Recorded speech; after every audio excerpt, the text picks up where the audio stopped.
Hello and welcome to your favorite YouTube channel Advanced Learning. Today we will do SSC previous year paper solving session. Now let's start the session.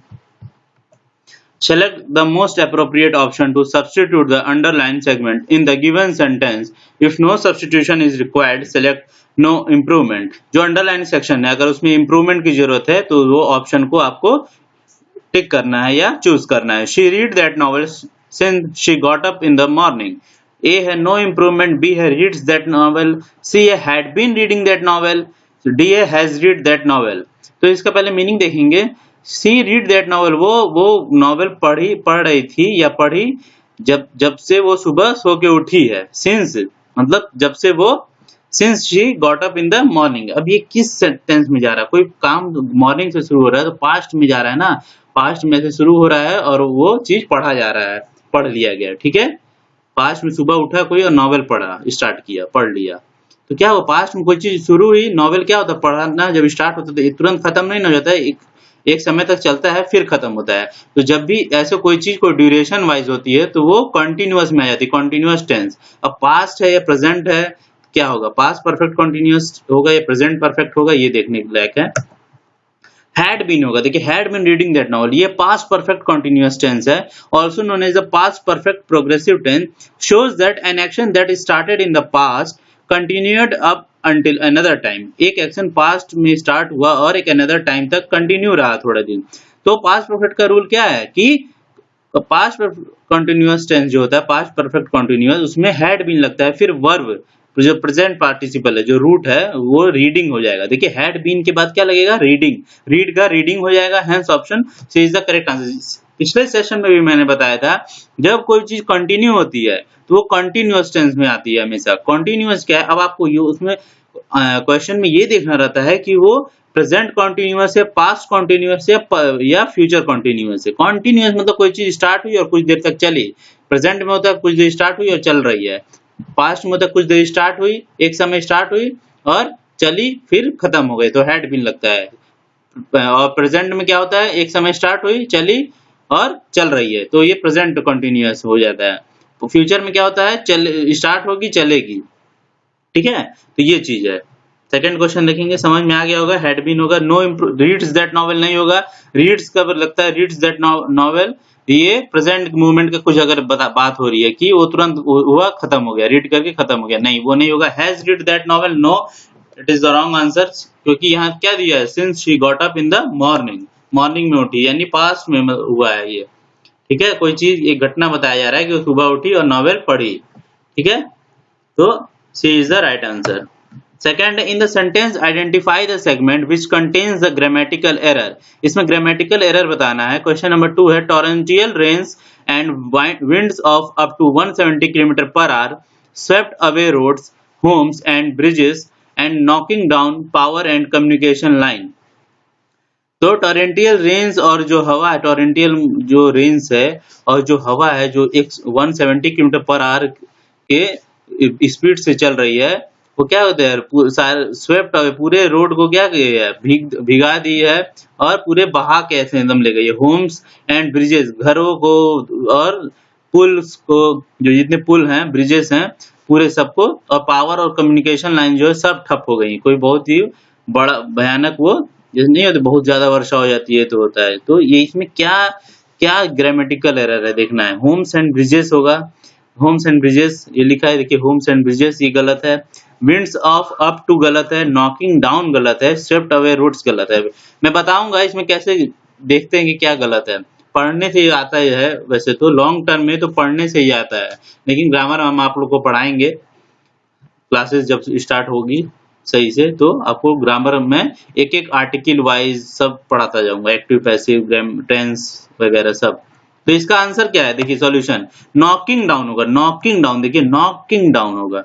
ठीक है, knocking down जो है ये क्या है? ये गलत है, क्योंकि नॉकिंग मतलब आईएनजी क्या लगता है? आईएनजी जो है अगर कोई काम हो रहा होता है, पास्ट में अगर हो रहा होता है, हो चुका है ना, लेकिन ये अगर प्रेजेंट में हो रहा होता है, ये पास्ट में हो रहा हुआ, कुछ देर तक हुआ, तब वो आईएनजी लगता है. अगर हैड बीन या हैज बीन है या बीन उसके साथ लगा हुआ है। लेकिन यहाँ क्या लिखा है, देखिए यहाँ सब चीज क्या लिखा है, होम ये the winds up to 170 km/h swept away roads, homes and bridges and knocked down होगा power, knock down power communication पूरी तरह ध्वस्त हो गए। तो नॉकिंग डाउन नहीं होगा, नॉक्ड डाउन, क्योंकि ग्रामेटिकली इनकरेक्ट है नॉकिंग, क्योंकि ये सेंटेंस किसमें पास्ट टेंस में बताया गया है ये कि इतनी तेज हवा है और वो है कि पूरे पुल घरों को ब्रिजेस को बहा के ले गई और सारे ही कम्युनिकेशन और पावर लाइन ध्वस्त हो गए। तो नॉक्ड डाउन हो गए मतलब हो चुके हैं, तो नॉकिंग का क्या होगा, नॉक्ड डाउन होगा। Hence option C is the correct answer. C correct है, लेकिन नॉकिंग डाउन क्या है, हमको क्या बताना, ग्रामेटिकली एरर चीज बताना है। तो नॉकिंग डाउन ग्रामेटिकली एरर है इस टेंस में। देखिए क्वेश्चन नंबर 3 है, select the word which means the same as the group of words given. इसमें क्या बताना है, सेम वर्ड बताना है इस सेंटेंस का जो एक वर्ड होगा। अ पर्सन हु ड्रॉज और प्रोड्यूसेस मैप, जो मैप ड्रॉ करता है या बनाता है उसको क्या कहते हैं, लेक्सिकोग्राफर कहते हैं, कोरियोग्राफर कहते हैं, कोरियोग्राफर उसको कहते हैं जो डांस सिखाता है, कार्टोग्राफर कहते हैं या कैलीग्राफर। कैलीग्राफर क्या होता है, कैलीग्राफर जो हैंड राइटिंग एक्सपर्ट जिसको जो होता है ना, बहुत अच्छी सुंदर हैंड राइटिंग जो लिखता है, या जो भी जो हैंड राइटिंग एक्सपर्ट जिसको कहते हैं उसको कैलीग्राफर कहते हैं, जो बहुत सुंदर लिखावट का जो विशेषज्ञ होता है। तो cartographer is the right answer. The meaning of the word lexicographer means क्या होता है, पर्सन हु कंपाइल्स डिक्शनरी, जो डिक्शनरी को कंपाइल करता है एक जगह, ठीक है। कोरियोग्राफर क्या होता है, जो compose the sequence of steps and moves for performance of dance, जो डांस परफॉर्मेंस को सीक्वेंस को कंपोज करता है। कार्टोग्राफर होता है जो मैप को ड्रॉ करता है, hence cartographer is the right answer. Calligrapher क्या होता है, देखिए a person who is skilled at the art of calligraphy. Calligraphy में होता है सुंदर लिखावट, जो डिजाइनदार नहीं लिखते हैं कुछ लोग, जैसे ये फॉन्ट है जैसे मैंने लिखा हुआ है, इसी फॉन्ट को बहुत डिजाइनदार, तो लेकिन वो हाथ से लिखते हैं कैलीग्राफर, ठीक है। प्रोड्यूसिंग ब्यूटीफुल राइटिंग, देखिए इसका मैंने मीनिंग दिया हुआ है, producing beautiful writing often with a special pen और ब्रश, जो बहुत ही स्टाइलिश में लिखते हैं उनको कैलीग्राफर कहते हैं, जो बहुत स्किल्ड होते हैं कैलीग्राफी में। देयरफॉर क्या होगा, मैप, क्योंकि हमको बताना मैप के एक्सपर्ट, मैप के जो ड्रॉ करते हैं या प्रोड्यूस करते हैं उनको कार्टोग्राफर, ये कार्टो से आया हुआ है, जो ज्योग्राफी पढ़ते होंगे उनको पता चल गया होगा कार्टोग्राफर मींस, तो वो कार्टोग्राफर होता है जो मैप के ड्रॉ करते हैं या प्रोड्यूस करते हैं। क्वेश्चन नंबर 4 है, select the wrongly spelled word. इसमें रॉन्गली स्पेल्ड वर्ड जो है उसको सेलेक्ट करना है। देखिए पहला लिखा एक्सरसाइज, एक्सरसाइज लिखा है, दूसरा लिखा है एक्साइट, एक्साइट की स्पेलिंग मुझे गलत लग रही है तो यही आंसर सही होगा। एक्सक्लेम भी सही लिखा है, एक्सक्लेम, देखिए प्रोनाउंसिएशन सही करेंगे तो टिक भी सही करेंगे, और वो कैसे सही होगा, पढ़ने से होगा। जब आप रोज एक पेज कम से कम पढ़िए इंग्लिश तो ही सही होगा, कोई भी चीज पढ़िए उठा के, इंग्लिश एक पेज रहे, कोई भी रैपर हो कोई सी चीज का वो भी पढ़ डालिए। डी है एक्सचेंज, एक्सचेंज भी सही है, यानी एक्साइट गलत है। एक्साइट की स्पेलिंग क्या होती है, EXCITE, एक्साइट मींस क्या होता है, टू फील वेरी एंथुसियास्टिक, बहुत उत्साहित फील करना, बहुत ही उत्सुक होना। ये इनकरेक्टली स्पेल्ड था, इसीलिए excite is the right answer, ठीक है। क्वेश्चन नंबर 5 है, select the word which means the same as the group of words given. इसमें क्या बताना है, सेम बताना है जो ग्रुप ऑफ वर्ड होते हैं, क्या ये इसका वन वर्ड बताना है। A cylindrically container bulging out in the middle, traditionally made of wooden steps for keeping oil, beer etcetera. एक सिलेंड्रिकल कंटेनर है जो कि क्या हुआ है, बाहर की तरफ ऐसे पूरा उसको बल्ज है, बल्ज होता है ना जो ऐसे उभरा हुआ, जो कि ट्रेडिशनली मेड बनाया जाता था क्या करने के लिए, ऑयल को रखने के लिए, ठीक है, बियर को रखने के लिए, बियर जो पीते हैं वो बियर को रखने के लिए, ऑयल को रखने के लिए, ठीक है। तो वो क्या होता है, उसको क्या कहते हैं, बिन कहते हैं, बैरल कहते हैं, या बेल कहते हैं, या बुशल कहते हैं। बैरल होता है ना, बैरल में आता है ना तेल, बैरल के अब तेल का दाम कैसे तय होता है कि 100 रुपए प्रति बैरल है, 100 रुपए डॉलर प्रति बैरल है, पर बैरल, तो बैरल ही सही है क्योंकि बैरल में ही तेल आते हैं। Barrel is the right answer. The meaning of the words are, bin मतलब होता है a receptacle in which to deposit rubbish, bin जैसे डस्टबिन से होता है ना बिन, वही जिसमें गलत चीज उसमें मतलब जो भी गंदा संदा होता है उसमें डालते हैं। बैरल होता है cylindrical container, bulging out in the middle, traditionally made of wooden स्टेव, लकड़ी का बना होता है वो, with metal hoops round them, और मेटल हुप्स जो उस लकड़ी को जोड़े रहते हैं चारों तरफ से, वो उसकी चारों तरफ होता है। बेल मतलब क्या होता है, अ लार्ज रैप्ड और बाउंड बंडल ऑफ पेपर, एक large wrapped bound bundle of paper है, हे और कॉटन का, ठीक है। कॉटन का बंडल ऑफ पेपर जो होता है उसको बेल कहते हैं। बुशल मतलब क्या होता है? A measure of capacity equal to 8 gallons. Equivalent to bushel होता है एक कैपेसिटी मेजर है जिसका मतलब होता है 8 गैलन जो कि 36.4 लीटर के बराबर होता है। Used for corn, fruit, liquid etcetera. Corn, fruit और लिक्विड को मेजर करने के लिए ये ब्यूशल का यूज होता है। तो barrel is the right answer, क्योंकि बैरल में होता है जो वुडन का बना होता है, मेटल हुक्स के उसके चारों तरफ रहते हैं, उसमें ऑयल लिया, ऑयल उसमें कीप करने के लिए, ऑयल या बियर के रखने के लिए यूज होता है। ये पूछा था ना क्वेश्चन में। क्वेश्चन नंबर 6 आएंगे, select the correct passive form of the given sentence. Correct passive form बताना है, एक्टिव में दिया हुआ है, करेक्ट पैसिव फॉर्म बताना है आपको। Please show me my son's mathematics notebook. कृपया मुझे मेरे बेटे का मैथमेटिक्स की नोटबुक दिखाइए। I will please by shown my son's mathematics notebook. My son may please be shown the mathematics notebook.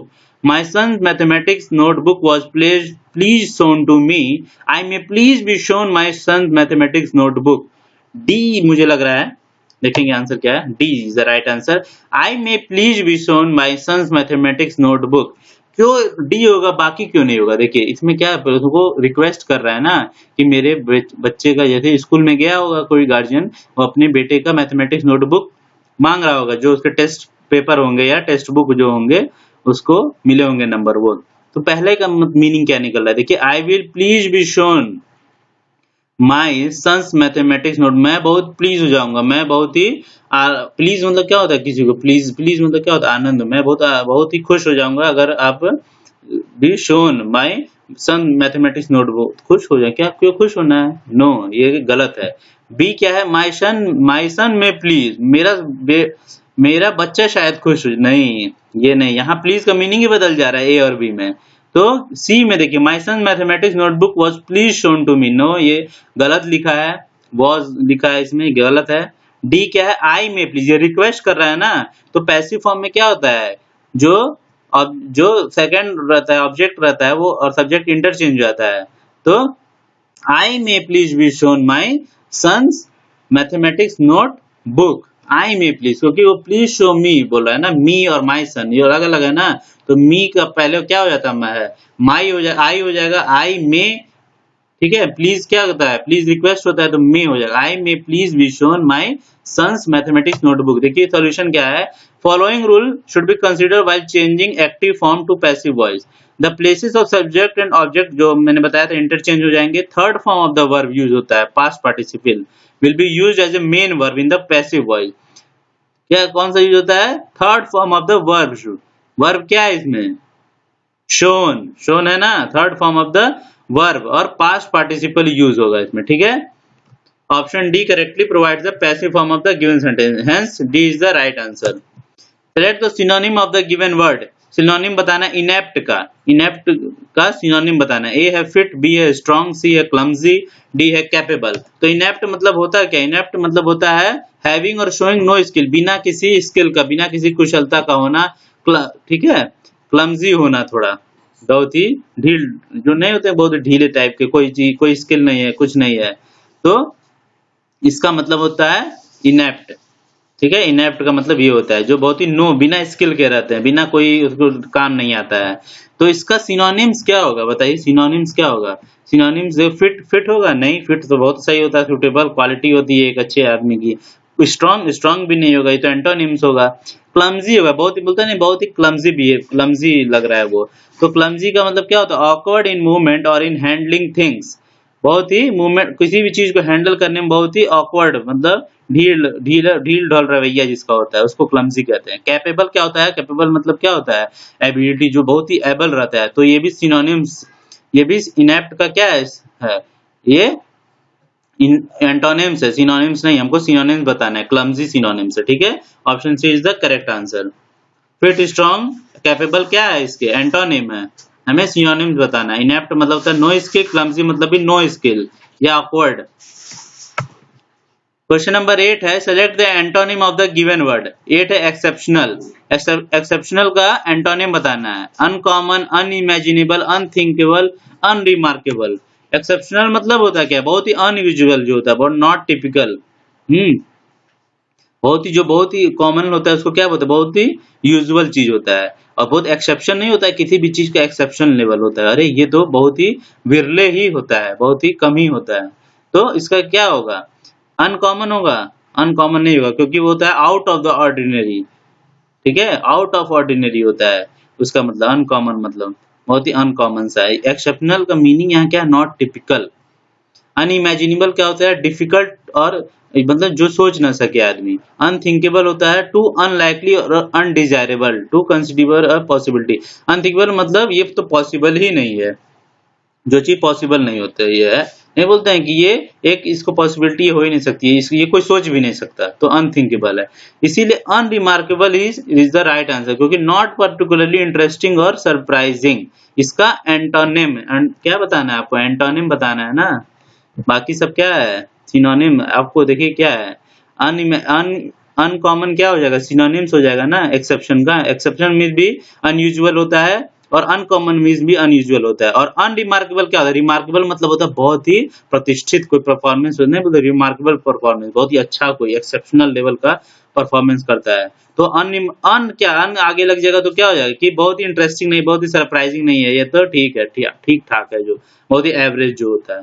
तो एक्सेप्शनल मतलब बहुत ही अनकॉमन, बहुत ही अनयूजुअल जो होता है, जो बहुत ही अनोखा टाइप का जो होता है। और अनरिमार्केबल मतलब बहुत ही यूजुअल होता है, मतलब बहुत ही नॉट इंटरेस्टिंग रहता है, अनइंटरेस्टेड रहता है वो आदमी, सरप्राइजिंग भी नहीं रहता है, बहुत ही यूजुअली होता ही रहता है वो। तो unremarkable is the right antonym, antonym बताना था हमें, विलोम शब्द, अपोजिट, इसलिए option D is the correct answer. Question number 9 है, select the most appropriate word to fill in the blank. Fill in the blank इसमें करना है, a number of Indian goods face a dash competition from Chinese goods in terms of prices and looks. Goods मतलब क्या होता है, सामान होता है, कि बहुत सारे इंडियन जो सामान है वो फेस एक dash competition, tough competition, powerful competition, fierce या एंग्री कंपटीशन। कंपटीशन क्या होता है बताइए, बोल्ड कंपटीशन हो सकता है, हाँ, फियर्स कंपटीशन हो सकता है, पावरफुल भी हो सकता है, एंग्री कंपटीशन नहीं होता है। एंग्री क्या होता है, एंग्री एक बिहेवियर है, तो डी तो नहीं होगा, एबीसी में से कोई होगा। फ्रॉम चाइनीज सामानों से इस समय चल रहा है ना बहुत ही टफ कंपटीशन, मोबाइल मार्केट तो खासकर चाइनीज गुड्स से बहुत ही टफ कंपटीशन फेस करता है। तो यहाँ टफ नहीं है, तो बाकी तीनों में से देखेंगे क्या है। इन टर्म्स ऑफ प्राइसेस, प्राइस और लुक्स दोनों में चाइनीज वाले बहुत ही कम प्राइस में चीज दे देते हैं। तो फियर्स होगा, फियर्स मीन्स क्यों होगा बताइए, फियर्स और बोल्ड और पावरफुल क्यों नहीं होगा। फियर्स मीन्स होता है कि पावरफुल एंड डिस्ट्रक्टिव, क्योंकि चाइनीज गुड्स जो हैं चाइनीज गुड्स क्या है, इंडियन गुड्स के लिए बहुत ही पावरफुल और डिस्ट्रक्टिव। इंडियन गुड्स जितने इंडिया के सामान को मान लीजिए कोई चीज लगता है, ज्यादा लगता है, क्योंकि इसको इधर उधर से एक्सपोर्ट करके मंगाना पड़ता है, उसको इंपोर्ट करके वो करना पड़ता है, मंगाना पड़ता है, तो क्या होता है उसको महंगा पड़ता है, तो इसकी चीजें महंगी रहती हैं, उस पर्टिकुलर अमाउंट में वो चीज नहीं रहती हैं। तो ये क्या किस तरह का कंपटीशन, बहुत ही पावरफुल और डिस्ट्रक्टिव, इससे हमारा मार्केट डिस्ट्रक्ट हो जाता है ना, डिस्ट्रक्शन हो जाता है हमारे मार्केट में। तो फियर्स होगा। बोल्ड क्यों नहीं होगा, बोल्ड मतलब होता है बोल्ड कंपटीशन में होता है कि तुम भी शेर हम भी शेर। तो इसमें यहाँ पे ये नहीं है, क्योंकि यहाँ पे चाइनीज गुड्स को थोड़ा प्राइसेस और लुक्स में थोड़ा अब वो माना गया है, यहाँ पे इस सेंटेंस का सेंस समझिए। तो पावरफुल कंपटीशन नहीं होता है, बोल्ड कंपटीशन नहीं होता, फियर्स कंपटीशन, बहुत ही intense competition. Hence option C is the correct answer. Question number 10 है, given below are 4 jumble sentence. Jumble sentence है, उनको करेक्ट ऑर्डर में करना है। पहले तो सेंटेंस का मीनिंग समझ लेंगे। An estimated 70% of the plastic which enters the sea sinks. एक एस्टिमेट हुआ है कि 70% ऑफ द प्लास्टिक जो है वो समुद्र में डाले जाते हैं, सिंक किए जाते हैं, डुबोए जाते हैं, ठीक है।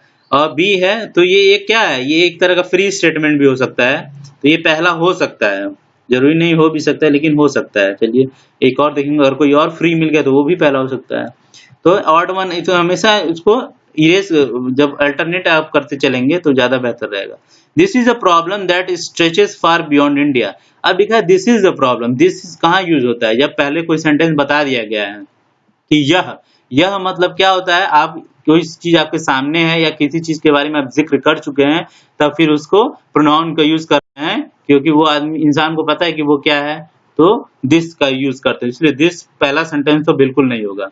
This is a problem that stretches far beyond India, पूरे इंडिया में ये बहुत ही प्रॉब्लम बहुत ही ज्यादा फैला हुआ है। सी क्या है, 8 million tons of plastic ends up in the world ocean every year. ठीक है,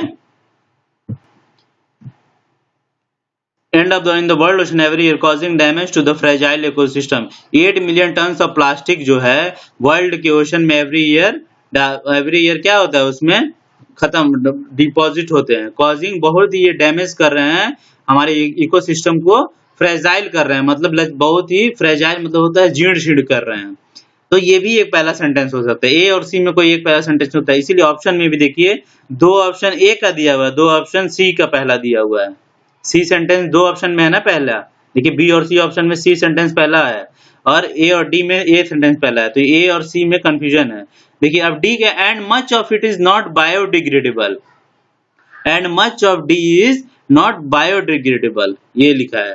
तो अगर ए को पहले मानते हैं कि N estimated 70% of this plastic इसमें दिया है, देखिए N estimated 70% of this plastic, इसमें भी दिस दिया हुआ है, यानी कि अब ए कट गया, अब ए पहला नहीं हो सकता है क्योंकि this plastic which enters the sink sea sinks, तो दिस दिया हुआ तो ये भी पहला नहीं। अब हमको पहला सेंटेंस मिल गया सी, अब हम आगे बना लेंगे, अब सी के बाद डी आएगा या ए आएगा। तो देखिए सही आंसर क्या है, CADB। सी के बाद ए क्यों आया है, क्योंकि सी में बताया है कि प्लास्टिक जो है वर्ल्ड ओशन में एवरी ईयर 8 मिलियन टन्स पड़ रहे हैं जो कि इकोसिस्टम को फ्रेजाइल और डैमेज कर रहे हैं। अब उसी को आगे बढ़ा रहा है कि 70% ऑफ जो ये जो पूरे प्लास्टिक जो उसमें डाले जा रहे हैं वो 70 of the plastic which enters the sea sinks, जो कि जो सी है उसके नीचे जाके बैठ जाते हैं सागर में। ठीक है, अब सी है, डी भी है, डी है फिर क्या, and much of it is not biodegradable, और इसमें से बहुत ज्यादा जो प्लास्टिक है वो बायोडिग्रेडेबल नहीं है, नॉन बायोडिग्रेडेबल है, मतलब जो अपघटित नहीं होता है। ये होता है ना जो मिल जाता है उसी वातावरण में अपघटित हो जाता है, तो वो सही है। लेकिन बहुत सारे इसमें जो बायोडिग्रेडेबल नहीं है वो उसी तरह पड़े रहते हैं, दूषित करते हैं पूरा इकोसिस्टम को। तो CAD और लास्ट क्या है, this is a problem that stretches far beyond India, पूरे भारत में ये प्रॉब्लम फैला हुआ स्ट्रेच हुआ है। तो CADB, C is the first sentence मैंने बताया जैसे that is water pollution caused due to the plastic, AD is mandatory pair CADB because वो एक चीज को आगे बढ़ा रहा है, ए और डी। देखिए ए के बाद क्या हो रहा है, सिंक में जा रहा है, फिर डी में जा रहा है, and much of it is not biodegradable, और जो इसमें बहुत सारे बायोडिग्रेडेबल नहीं है, तो CADB is the right answer. इस तरह देखते हैं, देखिए हमेशा थोड़े प्रोनाउन देखते हैं क्या है, प्रोनाउन कैसे कहाँ यूज हो रहा है, ज्यादा प्रोनाउन यूज हो रहा है तो आपको पता चलेगा पहला सेंटेंस नहीं है। कंक्लूडिंग सेंटेंस क्या होता है, तो ये आपको टेंस पता होगा, जब ट्रांसलेशन करना सीख जाएंगे, वोकैबुलरी आपकी सही होगी तो आप बता देंगे, जो कि मैं आगे के क्लासेस जब स्टार्ट होने वाले हैं हमारे, तो उसमें बताऊंगा मैं। Select the correct active form of the given sentence। अब एक्टिव फॉर्म बताना है इसमें, the crop was adversely affected by the inadequate rainfall। जो फसल है वो बहुत ही बुरी तरह अफेक्ट हुई है, एडवर्सली मतलब क्या होता है, जो गलत बुरी तरह अफेक्ट होना। ठीक है, एडवर्सली में होता है अच्छी, एडवर्सली अफेक्ट होना, बाय द इनएडिक्वेट रेनफॉल। इनएडिक्वेट मतलब क्या होता है, जितनी जरूरत हो उससे ज्यादा या कम। ठीक है, इनएडिक्वेट मतलब, एडिक्वेट मतलब होता है पर्याप्त, इनएडिक्वेट मतलब अपर्याप्त रेनफॉल से। तो अब इसका क्या करना है, एक्टिव फॉर्म करना है, the inadequate rainfall adversely affected the crop. देखिए पहला दिया हुआ है कि जो इनएडिक्वेट रेनफॉल है वो क्रॉप को एडवर्सली अफेक्ट की हुई है। ए देखिए सही हो सकता है, ए सही हो सकता है, बी क्या है, the adversely rainfall has affected the inadequate crop, नहीं ये गलत है, एडवर्सली रेनफॉल नहीं, एडवर्सली रेनफॉल अगर है तो इनएडिक्वेट क्रॉप को अफेक्ट क्यों गया, क्रॉप जब एडवर्सली रेनफॉल की वजह से इनएडिक्वेट क्रॉप होगा ना, तो ये नहीं कॉज, और कॉज इसमें इसको second sentence part of sentence को सेटिस्फाई नहीं कर रहा है, इसमें इसका मीनिंग ही गलत हो जा रहा है। इनएडिक्वेट क्रॉप, एक पहले से कम फसल थी उसको एडवर्सली रेनफॉल ने अफेक्ट कर दिया, नहीं, यहाँ क्वेश्चन में कहीं नहीं दिया है कि पहले से कम क्रॉप थी। ठीक है, इनएडिक्वेट रेनफॉल था ना कि इनएडिक्वेट क्रॉप था, तो B is the wrong answer. C क्या है, the inadequate rainfall was adversely affecting the crop, ये was adversely affecting the crop, ये हो सकता है, बताइए कमेंट सेक्शन में। डी क्या है? The inadequate crop adversely affected the rainfall. No, inadequate crop इसका मतलब क्या है कि जो अपर्याप्त फसल है उसने अफेक्ट कर दिया रेनफॉल को। नहीं, ये नहीं होता है। जमीन क्या क्रॉप अफेक्ट करता है रेनफॉल को? नहीं, रेनफॉल अफेक्ट करता है क्रॉप को। तो डी भी नहीं होगा। हमारा क्या इसमें मिला? ए और सी में से कोई मिलेगा, तो ए इज द राइट आंसर। देखिए, the inadequate rainfall adversely affected the crop, क्योंकि इसमें रूल क्या आता है? एक्टिव, जब एक्टिव बनाते हैं तो पैसिव फॉर्म टू एक्टिव।